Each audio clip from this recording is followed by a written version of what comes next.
وذکر عبدنا ایوب، اور آپ ہمارے خاص بندے ایوب کو یاد کیجیے، اذ نادا ربہ، جب انہوں نے اپنے رب کو پکارا، انی مسنی الشیطان بالنصب وعذاب، کہ بے شک شیطان نے مجھے تکلیف اور ایذا لگا دی۔ حضرت ایوب علیہ الصلاۃ والسلام کو اللہ نے صحت، تندرستی، خوبصورتی، مال، اولاد اور اس کے علاوہ کئی نعمتیں عطا فرمائیں۔ اللہ رب العالمین نے آپ کا امتحان لیا اور پریشانیاں اور مشکلات آپ پر آئیں، مکانات جو آپ کے تھے وہ گر گئے، آپ کی اولاد وہ انتقال کر گئی، مویشی وہ سب جل گئے، تو سارا کاروبار، سارا مال، ساری اولاد وہ سب ہلاک ہو گئی، سب آپ کا ساتھ چھوڑ گئے، صرف ایک آپ کی زوجہ وہ آپ کے ساتھ رہیں اور وہ خدمت کرتی رہیں۔ آپ انتہائی سخت بیمار ہو گئے اور جسم پر، یعنی جسم کا پورا حصہ، یوں کہیں کہ سر سے لے کر پاؤں تک جسم کا کوئی جز ایسا نہیں تھا جو بیمار نہ ہو، جو تکلیف میں نہ ہو، جو علیل نہ ہو، اور یہ تکالیف آپ نے 18 سال تک برداشت کی۔ ان 18 سالوں میں آپ نے یہ دعا بھی نہیں کی کہ اے اللہ اس تکلیف کو دور کر دے، حالانکہ ہمیں تو دعا کرنے کا حکم ہے اور دعا سے رحمتیں، برکتیں نازل ہوتی ہیں، لیکن چونکہ آپ یہ جانتے تھے کہ یہ اللہ کی طرف سے امتحان ہے، امتحان میں کامیابی کی دعا تو کی جاتی ہے، امتحان سے بھاگنے کی دعا نہیں کی جاتی، تو چونکہ یہ امتحان تھا اس لیے آپ نے شفا کی دعا نہ کی۔ 18 سال گزر گئے، اس کے بعد آپ نے یہ دعا کی جس دعا کو قرآن نے ذکر کیا۔ یہاں پر ایک بات تو یہ سمجھ لیں کہ عام طور پر لوگوں کی زبانوں پر یہ جاری رہتا ہے، اور بعض لوگ صحیح باتیں کہتے ہیں اور بسا اوقات لوگوں کی زبانوں پر غلط بات جاری ہوتی ہے۔ جیسے ہمارے یہاں پر مشہور و معروف ہے کہ مصلی اگر بچھا ہوا ہو تو کہتے ہیں کہ اس پہ شیطان نماز پڑھے گا، حالانکہ شیطان کو نماز پڑھنے کی کیا حاجت ہے، وہ تو نماز سے روکتا ہے۔ قرآن پاک اگر کھلا رہ جائے تو لوگ کہتے ہیں بند کرو ورنہ شیطان پڑھے گا، تو شیطان قرآن مجید فقان حمید تو نہیں پڑھتا۔ ہاں یہ ضرور ہے کہ قرآن پاک جب ہم پڑھ کر فارغ ہوں تو ادب کے ساتھ بند کر کے اسے اوپر احترام کے ساتھ رکھ دینا چاہیے۔ اسی طرح مصلی کا بھی ادب ہوتا ہے، تو ہم فارغ ہو گئے تو پھر مصلی لپیٹ کر اسے رکھ دیا ادب کے ساتھ، لیکن یہ بات کہ شیطان پڑھے گا یہ بات تو غلط ہے، لیکن بہت سارے لوگوں کی زبانوں پر یہ باتیں ہوتی ہیں۔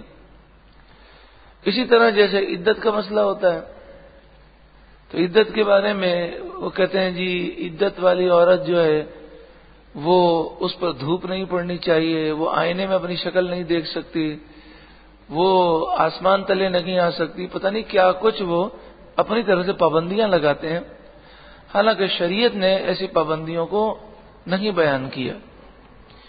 تو اسی طرح حضرت ایوب علیہ السلام کا جو واقعہ ہے، اس واقعے کو جو بیان کیا جاتا ہے اس میں ایک بات یہ پیش کی جاتی ہے کہ آپ کے جسم پر نعوذ باللہ من ذالک کیڑے پڑ گئے تھے، اور وہ کیڑا جو ہے نیچے گر جاتا تھا تو آپ اس کیڑے کو اٹھا کر اپنے جسم پر رکھتے تھے اور کہتے تھے تیری تو یہ غذا ہے، تو نیچے کہاں جاتا ہے۔ یہ روایت من گھڑت ہے، اس کی کوئی حیثیت نہیں ہے، جھوٹی روایت ہے، اس لیے کہ نبی کے جو جسم ہوتے ہیں ان کو کبھی کیڑا نہیں کھا سکتا، اور جسم میں کیڑے کا پڑنا یہ نفرت پیدا کرتا ہے، گھن پیدا کرتا ہے، اور اللہ تعالیٰ نبیوں کو ایسی بیماریوں سے ہمیشہ محفوظ فرماتا ہے جس سے لوگوں کو گھن پیدا ہو۔ تو نبی کو ایسی کوئی بیماری نہیں ہو سکتی جو لوگوں میں گھن کا باعث ہو یا نفرت کا باعث ہو۔ اسی لیے نبی جو ہے جذام سے، برس سے وہ پاک ہوتے ہیں۔ حضرت موسیٰ علیہ السلام کی زبان میں لکنت تھی، لیکن یہ لکنت کبھی لوگوں پر ظاہر نہ ہوئی۔ آپ جب خود بولتے تھے تو آپ کو مشقت ہوتی تھی، لیکن اس لکنت کا اثر لوگوں پر ظاہر نہیں ہوتا تھا۔ اللہ تبارک و تعالی ہمیں دین کی صحیح سمجھ عطا فرمائے، اور سنی سنائی باتوں کو بیان کرنے سے پہلے ان کی تحقیقات کر لینے کی توفیق عطا فرمائے۔ اب اس کے بارے میں یہ سوال ہے کہ 18 سال کے بعد آپ نے یہ دعا کیوں کی؟ تو ایک روایت تو یہ ملتی ہے کہ آپ کی زوجہ جو آپ کی بہت خدمت کرتی تھیں، ایک دفعہ ایسا ہوا کہ کچھ ان کے پاس کوئی رقم نہیں تھی کہ وہ کھانا لے کر آئیں، تو انہیں بڑی فکر ہوئی کہ میں حضرت ایوب علیہ السلام کے لیے کیا کھانے کا انتظام کروں۔ آپ کے بال بہت زیادہ خوبصورت تھے، تو آپ نے اپنے بالوں کا ایک طرف کا حصہ، سیدھی طرف کا حصہ، وہ آپ نے کاٹ کر اسے بیچ دیا۔ آپ کی شریعت کے اندر عورت کے لیے سر کے بال جو ہے مونڈنا یا تو جائز تھا، یا عذر میں مجبوری کے اندر اس کی اجازت ہے، دونوں میں سے کوئی ایک بات ہوگی۔ تو آپ نے یعنی آپ کی زوجہ نے وہ بال کاٹ کر بیچ دیے اور اس سے جو کھانا خریدا۔ ایسا ہی دوسری مرتبہ موقع ہوا تو انہوں نے دوسری طرف کے بال جو ہے کاٹ دیے۔ اب وہ یہ کرتی ہیں کہ جب بھی حضرت ایوب کے سامنے آتی تو اپنے آپ کو پوری طرح ڈھانپ کر آتی ہیں اور چادر سے اپنے سر کو چھپاتی۔ ایک دن ان کی چادر جو ہے وہ کھسک گئی۔ حضرت ایوب علیہ السلام نے پوچھا کہ تمہارے بال کہاں گئے؟ تو انہوں نے یہ ساری باتیں بتائیں۔ تو حضرت ایوب علیہ السلام پر جو امتحان آیا، آپ تو صبر کرنے والے تھے، لیکن آپ کو اپنی زوجہ کی یہ تکلیف نہیں دیکھی گئی کہ بیچاری میری وجہ سے اس تکلیف میں آئی ہے، تو پھر آپ نے رب کی بارگاہ میں دعا کی۔ دوسری روایت یہ ملتی ہے کہ آپ کے دو رشتہ دار تھے، وہ آپس میں گفتگو کر رہے تھے، تو انہوں نے کہا کہ ایوب علیہ السلام کے سارے مکانات وہ ختم ہو گئے، اولاد انتقال کر گئی، مویشی، کھیتی باڑی، باغ سب ختم ہو گئے، اور خود اتنے شدید بیمار ہو گئے، اور یہ تو کئی 18 سال گزر گئے۔ تو لگتا ہے کہ حضرت ایوب نے کوئی بہت بڑا گناہ کر دیا ہے، نعوذ باللہ من ذالک۔ جس طرح ہمارے یہاں پر عام تصور تو یہی ہوتا ہے نا کہ مصیبتیں، پریشانیاں گناہوں کی وجہ سے آتی ہیں، حالانکہ نیک لوگوں پر جو پریشانی آتی ہیں وہ امتحان کے لیے ہوتی ہے اور ان کے درجات کو بلند کرنے کے لیے ہوتی ہیں، لیکن وہ ان چیزوں کو نہ سمجھ سکے۔ تو آپ کو اس جملے سے جو تکلیف پہنچی اور آپ نے رب کی بارگاہ میں دعا کی، ارکض برجلک، ہم نے فرمایا اے ایوب زمین پر اپنا پاؤں مار، ھذا مغتسل بارد و شراب، یہ ہے ٹھنڈا چشمہ نہانے اور پینے کو۔ بعض مفسرین فرماتے ہیں کہ جب آپ کو یہ حکم ہوا تو آپ نے اپنا پاؤں جب زمین پر مارا تو ایک چشمہ پیدا ہوا، آپ کو حکم ہوا کہ اس آپ چشمے کے پانی سے غسل کریں۔ آپ نے غسل کیا تو جسم کے اوپر جتنی بیماریاں تھیں ظاہری طور پر وہ ساری بیماریاں اس سے دور ہو گئیں۔ پھر آپ 40 قدم چلے، پھر آپ کو حکم ہوا پھر اپنا پاؤں زمین پر ماریں، پھر آپ نے پاؤں زمین پہ مارا، پھر ایک چشمہ پیدا ہوا، آپ کو حکم ہوا کہ آپ اس کا پانی پی لیجئے۔ آپ نے وہ پانی پیا تو جسم کے اندر جتنی تکلیفیں تھیں اللہ تعالیٰ نے وہ ساری تکلیفیں دور فرما دیں۔ فرشتے نازل ہوئے، انہوں نے آپ کو عالیشان لباس پہنایا اور پھر آپ جلوہ افروز ہوئے۔ یہاں پر ایک چیز ہے جو قابل غور ہے، وہ یہ ہے کہ حضرت ایوب علیہ السلام نے رب کی بارگاہ میں دعا کی۔ اس کے بعد چشمے خود بخود پیدا نہ ہوئے، بلکہ اللہ تبارک و تعالی نے حکم دیا کہ آپ اپنا پاؤں زمین پر ماریں۔ یعنی یہ بتایا گیا کہ شفا کا جو سبب ہے اور جو شفا کی طاقتیں ہیں وہ اللہ نے آپ کو دی ہیں۔ 18 سال تک آپ رب کی اجازت کے اور اس کے اذن کے متمنی ہیں کہ جب میرے رب کی رضا اس وقت میں شفا حاصل کروں گا۔ تو آپ کے پاؤں مبارک کی ٹھوکر سے ہی پانی نکلا اور اسی میں اللہ تعالیٰ نے شفا پیدا فرمائی۔ آپ کی زوجہ وہ جب واپس آئیں تو رونے لگیں اور کہنے لگیں حضرت ایوب سے کہ میرے شوہر یہاں پر تھے، انتہائی کمزور تھے، ضعیف تھے، علیل تھے، نہ جانے کیا ہوا، کون سا درندہ انہیں لے گیا، کیونکہ جنگل تھا تو انہوں نے کہا شاید شیر نے حملہ کیا ہو یا کسی اور درندے نے حملہ کیا ہو۔ تو آپ سے پوچھنے لگی کیا آپ نے اس کو دیکھا ہے؟ تو آپ نے کہا کہ مجھے ذرا بتائیں تو صحیح کہ وہ آپ کے شوہر کس طرح کے تھے۔ تو وہ کہنے لگی کہ جب وہ بیمار نہیں تھے تو آپ کے جیسے تھے، اور جب بیمار ہو گئے تو اس کے بعد تو بہت کمزور اور بہت علیل ہو گئے۔ تو آپ نے فرمایا کہ آپ مزید غور سے دیکھیں کہ کہیں آپ کے شوہر میرے جیسے تو نہیں تھے۔ تو جب انہوں نے مزید غور سے دیکھا تو وہ پہچان گئیں اور حضرت ایوب علیہ السلام کو دیکھ کر خوش ہوئیں، اور بعض روایتوں میں کہ آپ ہی نے کہا کہ میں ایوب ہوں اور اللہ تبارک و تعالی نے مجھے شفا عطا فرمائے۔ آپ کی زوجہ محنت مشقت کر کے کافی ضعیف اور علیل ہو چکی تھی اور بڑھاپے کے آثار بہت زیادہ آ چکے تھے۔ آپ نے دعا کی، اللہ تعالیٰ نے انہیں بھی جوانی عطا فرمائی۔ اس واقعے میں جو درس ہے، یوں تو بہت ساری باتوں کا درس ہے، اس میں یہ بھی درس ہے کہ جب اللہ کی طرف سے کوئی آزمائش یا کوئی امتحان آتا ہے یا کوئی بھی مصیبت آ جائے، پریشانی آ جائے اور انسان صبر کرے تو اللہ تبارک و تعالی اس سے اچھا بدلہ عطا فرماتا ہے۔ اور بے صبری کرنے کی صورت میں مشکلات دور نہیں ہوتی، بلکہ بے صبری کی وجہ سے مشکل اور مشکل ہو جاتی ہے۔ جس طرح حضرت ام سلمہ رضی اللہ تعالی عنہ اب کہتی ہیں میں نے یہ حدیث سنی تھی کہ جب بھی کوئی مصیبت آئے اور بندہ صبر کرے، اور ایک دعا نبی اکرم صلی اللہ علیہ وآلہ وسلم نے سکھائی کہ وہ دعا جو پڑھ لے گا اللہ تعالیٰ اسے اس سے اچھی نعمت عطا فرمائے گا، اس کا نعم البدل عطا فرمائے گا۔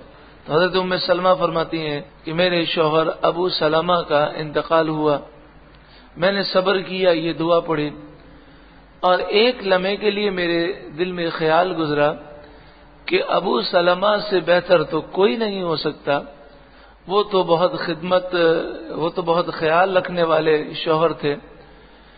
لیکن اس صبر کا اللہ تعالیٰ نے مجھے یہ صلہ دیا کہ جیسے ہی میری عدت پوری ہوئی تو رسول اللہ نے نکاح کا پیغام دیا، اور حضور کے برابر تو کوئی نہیں ہو سکتا، حضور تو سب سے افضل و اعلیٰ ہے، اور آپ صلی اللہ علیہ وآلہ وسلم کا مقام تو بہت بلند و بالا ہے۔ وَوَهَبْنَا لَهُ أَهْلَهُ، اور ہم نے حضرت ایوب کو ان کے گھر والے واپس عطا کیے، وَمِثْلَهُمْ، اور انہی جیسے اور عطا کیے، جتنے بچے انتقال کر گئے تھے وہ زندہ ہوئے، اور اتنی ہی اولاد اللہ نے اور عطا فرمائی۔ معہم، ان کے ساتھ، یعنی ان کی اولاد کے ساتھ اللہ نے اور اولاد انہیں عطا فرمائی. رحمتم منا، یہ ہماری طرف سے رحمت ہے. وذکریٰ لأولی الالباب، اور عقل مندوں کے لیے نصیحت ہے. حضرت ایوب علیہ السلام نے کسی موقع پر یا کسی وجہ سے یہ قسم کھائی کہ میں اپنی زوجہ کو 100 کوڑے ماروں گا. جب آپ نے یہ قسم کھا لی تو اب اس کا نتیجہ کیا نکلا کہ یا تو آپ 100 کوڑے ماریں اور اپنی قسم کو پورا کریں. 100 کوڑے مارنے میں عورت کی جان چلی جاتی، یا پھر یہ کہ آپ اپنی قسم توڑ دیں اور نہ ماریں، اور قسم توڑنے کا آپ جو ہے کفارہ دے دیں. لیکن رب العالمین کی بارگاہ میں جنہیں قرب ملتا ہے، اللہ تبارک و تعالی ان سے کتنی محبت فرماتا ہے. حضرت ایوب علیہ الصلاۃ والسلام کو ایسا طریقہ سکھایا گیا کہ جس میں آپ کی قسم بھی پوری ہو جائے اور آپ کی زوجہ کو تکلیف بھی نہ ہو. تو فرمایا کہ ایسی جھاڑو لیں کہ جس میں 100 تنکے ہوں، 100 تنکوں کو ملا کر ایک جھاڑو بنائیں اور وہ 100 تنکے ملا کر آہستہ سے اپنی زوجہ پر ضرب لگا دیں تو آپ کی قسم پوری ہو جائے گی. اسے شرعی ہیلا کہتے ہیں. لیکن بعض لوگ شرعی ہیلے کے مسائل بیان کرتے ہوئے یہ مثال تو دیتے ہیں، شرعی ہیلا فقہ سے ثابت ہے، لیکن اس مسئلے پر لوگ غور نہیں کرتے کہ کیا ہر قسم کے موقع پر شرعی ہیلا کرنا جائز ہے کیا؟ ہرگز نہیں. یہاں پر تو ایک مجبوری پائی گئی، ایک عذر پایا گیا کہ اگر اس قسم کو پورا کیا جاتا ہے تو عورت کی جان چلی جاتی ہے، اور قسم کو نہ پورا کریں تو قسم ٹوٹ جاتی ہے. تو پھر مجبوری کے اندر، اور وہ بھی سخت مجبوری ہے، شرعی ہیلا کیا گیا. تو شرعی مسئلہ یہ ہے کہ شرعی ہیلا جو ہے وہ صرف اور صرف سخت مجبوری ہی کے اندر کرنا درست ہے. اس کے علاوہ شرعی ہیلے کی عادت بنانا یہ غلط ہے. جیسے باہر شریعت میں یہ لکھا ہے کسی کا انتقال ہو جائے اور کفن کے لیے پیسے نہ ہوں تو شرعی ہیلا کر کے کفن دیا جا سکتا ہے. لیکن اس سے کیا مراد ہے؟ اس سے مراد یہی ہے کہ جب کسی کے پاس رقم ہی نہیں ہے، سخت مجبوری ہے، اب اس لاش کو بغیر کفن کے کیسے دفنائیں، اور کسی کے پاس تھوڑی سی رقم جو ہے زکوٰۃ کی ہے تو شرعی ہیلا کر کے اسے کفن دیا جائے، یہ مجبوری میں. اب یہ تھوڑی کہ جناب شرعی ہیلا کر کے سب کو کفن دینا شروع کر دیا جائے. اسی طرح شرعی ہیلا کر کے مسجد زکوٰۃ کی رقم سے جو تعمیر کرنے کی بعض علماء نے اجازت دی تو اس کی انہوں نے یہی شرط لگائی ہے کہ جب سخت مجبوری ہو، ورنہ زکوٰۃ کا جو مستحق ہے وہ غریب آدمی ہے اور غریب کے ہاتھ میں ہی زکوٰۃ جانی چاہیے. سخت مجبوری کے بغیر شرعی ہیلا کرنا درست نہیں ہے. حضرت مفتی اعظم پاکستان مفتی وقار الدین علیہ رحمہ کی خدمت میں اسی قسم کا ایک مسئلہ پوچھا گیا تو حضرت نے کہا کہ شرعی ہیلا کر کے بھی مسجد پر زکوٰۃ کی رقم نہیں لگ سکتی. تو کسی نے کہا کہ حضرت آپ نے فلاں مسجد کے بارے میں یہ فتویٰ دیا ہے، تو آپ نے فرمایا وہ جس مسجد کے بارے میں نے اجازت دی ہے وہاں ضرورت تھی اور سخت ضرورت تھی اور شدید مجبوری تھی، اس لیے ہم نے اجازت دی، ورنہ مسجد کی تعمیر کے لیے زکوٰۃ کی رقم ہم اس طرح لگائیں کہ شرعی ہیلا کر کے لگا لیں، اس کی مفتی اعظم پاکستان نے آپ نے کہا میں اس کی کلی اجازت کبھی نہیں دیتا. اللہ تبارک و تعالی دین کو گہرائی کے ساتھ ہمیں سمجھنے کی توفیق عطا فرمائے. آپ سوچیں کہ اگر کوئی شخص اس واقعے کو بنیاد بنا کر اپنی تمام قسموں میں شرعی ہیلا کرنا شروع کر دے تو کیا اس کی اجازت ہوگی؟ بتائیے کوئی کہے کہ جناب ہم کسی کو زکوٰۃ کی رقم دیتے ہیں، وہ مالک ہو جاتا ہے، پھر مالک ہو کر وہ ہمیں جب واپس کر دیتا ہے تو وہ ایک صاف رقم ہے، ہم چاہے جو بھی کریں، تو کیا ہم اپنے ذاتی استعمال میں اسے لا سکتے ہیں؟ کیا ہم ہر سال اپنی زکوٰۃ نکالیں اور کسی غریب کو دیں اور وہ شرعی ہیلا کر کے ہمیں واپس کر دے، پھر ہم کھاتے رہیں؟ کیا اس کی اجازت شریعت دے گی؟ تو شرعی ہیلا تو بامر مجبوری اور یوں سمجھیے کہ اس کے بغیر گزارا نہ ہو تب کیا جائے، ورنہ اس کی عادت بنانا یہ در حقیقت بہت ہی بری بات ہے اور بہت بری عادت ہے۔ وَخُذْ بِيَدِكَ ضِغْثًا، آپ نے فرمایا، یعنی آپ سے فرمایا گیا کہ اے ایوب اپنے ہاتھ میں ایک آپ جھاڑو لیں، فَاضْرِب بِهِ، اس جھاڑو کے ذریعے آپ اپنی زوجہ کو ضرب لگائیں، آہستہ سے وہ جھاڑو آپ ٹچ کر دیں، وَلَا تَحْنَثْ، اور اپنی قسم نہ توڑیں۔ اب ذرا سوچیں کہ عورت کو اسلام نے کتنے حقوق عطا کیے۔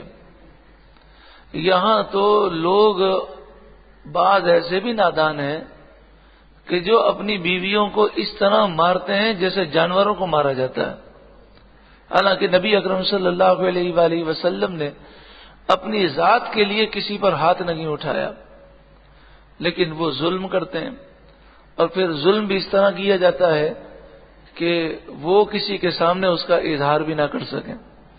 اللہ تعالیٰ ظالموں کو ہدایت نصیب فرمائے۔ انا وجدناہ صابرا، بے شک ہم نے حضرت ایوب کو صابر پایا، نعم العبد، کیا اچھے بندے ہیں، انہ اواب، بے شک وہ بہت رجوع لانے والے ہیں۔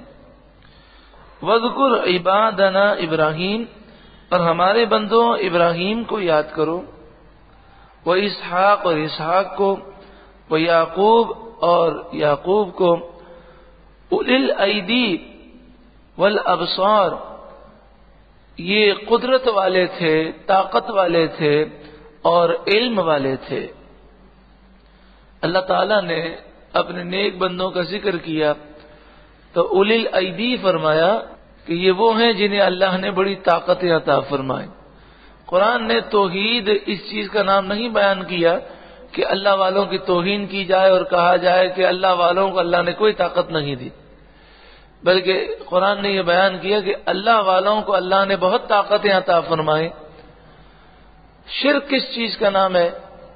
کسی کو خدا سمجھنا اللہ کے علاوہ، الہ سمجھنا، معبود سمجھنا، یہ شرک ہے۔ تو ہم یہ عقیدہ رکھتے ہیں کہ اللہ نے جسے طاقتیں دیں وہ رب کا فضل ہے، اور یہ اللہ کے نیک بندے خدا نہیں ہیں، الہ نہیں ہیں، معبود نہیں ہیں، اور یہ جو کچھ کرتے ہیں باذن اللہ کرتے ہیں۔ انا اخلصناہم بخالصۃ ذکر الدار، بے شک ہم نے انہیں ایک کھری بات سے امتیاز بخشا کہ وہ اس گھر کی یاد ہے، یعنی ان اللہ والوں کا جو امتیاز تھا وہ یہ تھا کہ ہر وقت وہ آخرت کی یاد کرتے تھے۔ وَإِنَّهُمْ عِنْدَنَا لَمِنَ الْمُصْطَفَيْنَ، اور بے شک وہ ہمارے نزدیک ضرور چنے ہوئے تھے، الاخیار، پسندیدہ ہیں۔ وَاذْكُرْ اسماعیل وَالْيَسَعَ وَذَا الْكِفْلِ، اور آپ اسماعیل کو، یسع کو، ذوالکفل کو یاد کریں۔ حضرت یسع اور ذوالکفل کے بارے میں کوئی زیادہ تفاصیل احادیث طیبہ میں نہیں ملتے، مگر قرآن سے یہ ظاہر ہوتا ہے کہ یہ بھی اللہ کے نبی ہیں۔ وَكُلٌّ مِّنَ الْأَخْيَارِ، اور یہ سب اچھے ہیں۔ هذا ذکر، یہ نصیحت ہے۔ وَإِنَّ لِلْمُتَّقِينَ لَحُسْنَ مَآبٍ، اور بے شک پرہیزگاروں کا ٹھکانہ بہت اچھا ہے۔ جنات عدن، پرہیزگاروں کے لیے ٹھکانہ کیا ہے؟ ہمیشہ رہنے کے باغات، مفتحۃ لہم الابواب، ان کے لیے سب دروازے کھلے ہوئے ہوں گے۔ متقین فیہا، وہ ان میں تکیہ لگائے ہوئے ہوں گے۔ یدعون فیہا بفاکہۃ کثیرہ وشراب، اور اس میں وہ بہت سے میوے اور شراب مانگتے ہوں گے.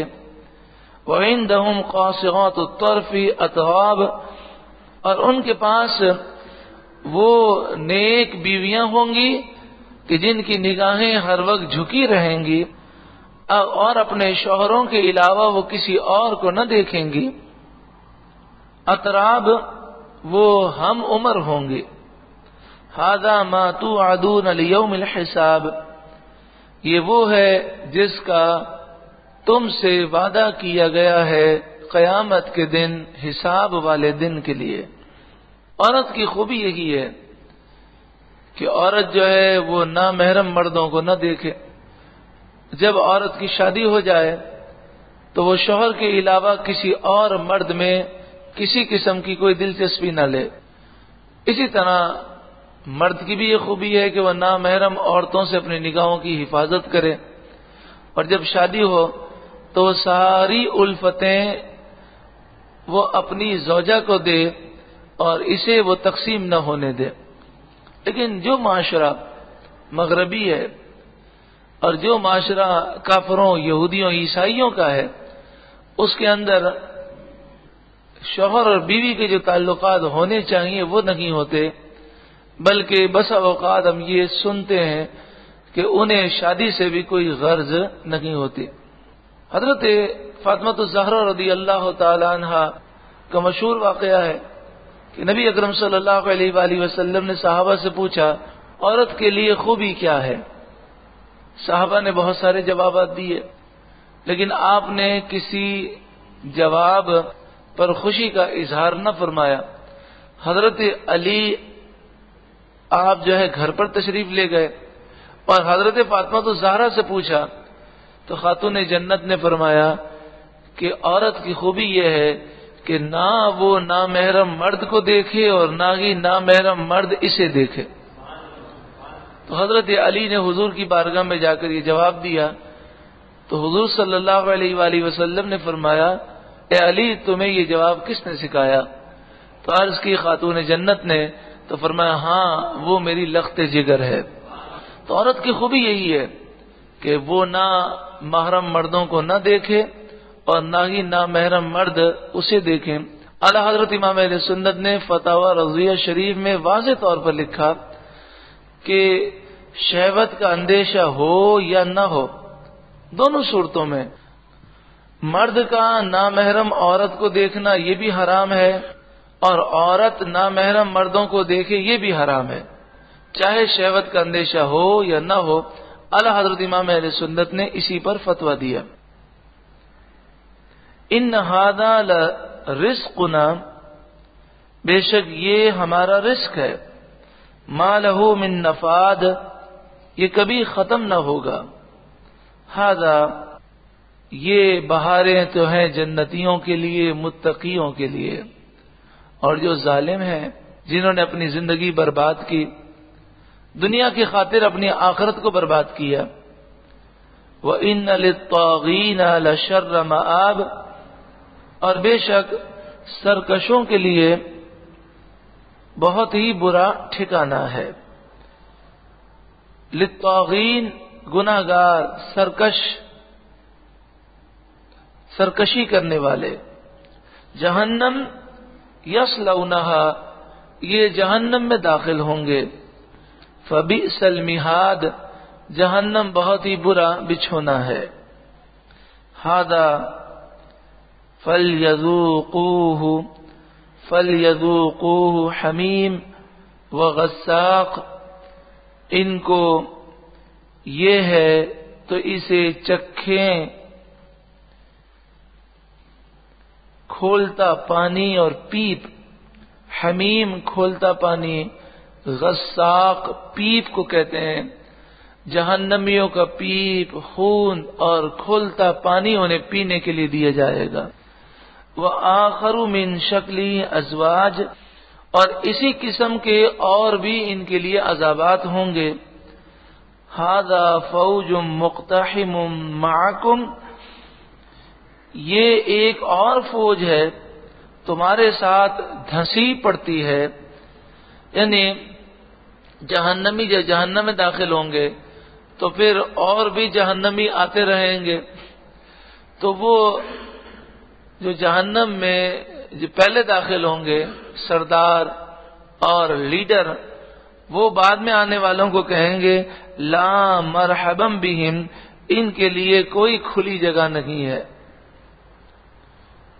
ان کے لیے کوئی مرحبا نہیں ہے. انہم صالوا النار، بے شک ان سب کو جہنم ہی میں جانا ہے.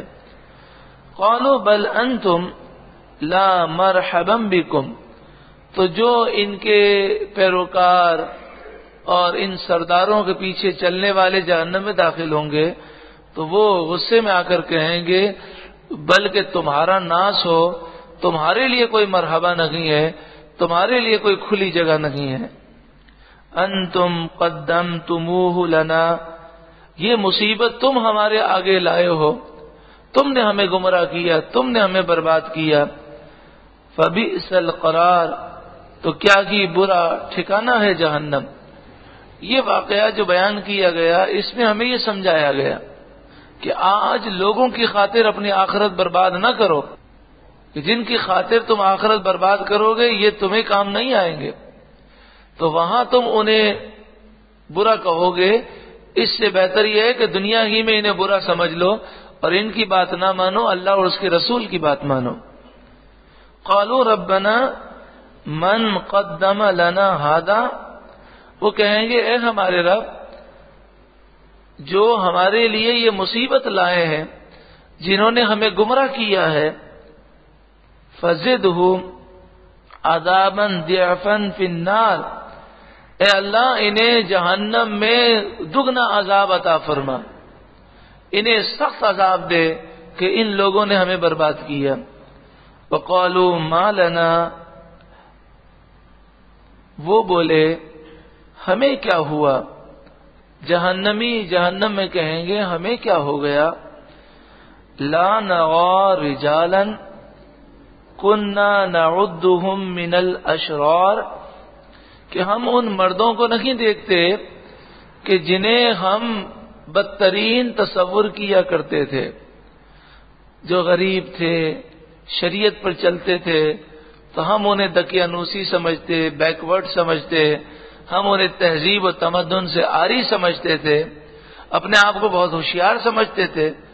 تو وہ جنہیں ہم بے وقوف سمجھتے تھے تو وہ آج ہمیں جہنم میں نظر نہیں آ رہے.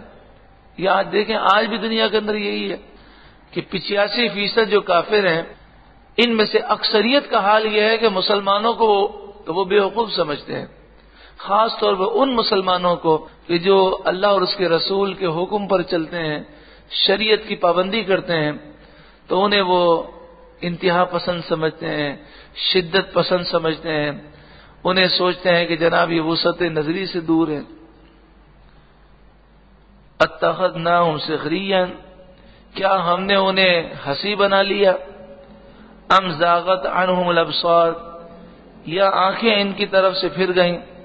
یعنی وہ کہیں گے ہو سکتا ہے یہ جہنم میں ہیں لیکن ہمیں نظر نہیں آتے، یا یہ جہنم ہی میں نہیں اور ہم نے بلا وجہ ان کا مذاق اڑایا، آج وہ مزے سے ہیں. ان ذالک لحق تخاصم اہل النار، بے شک جہنمیوں کا یہ آپس میں لڑنا یہ ضرور ہوگا اور یہ حق ہے. یعنی جہنم میں یہ آپس میں ایک دوسرے کو برا کہیں گے. اللہ رب العالمین ہم سب کو جہنم کے عذاب سے محفوظ فرمائے.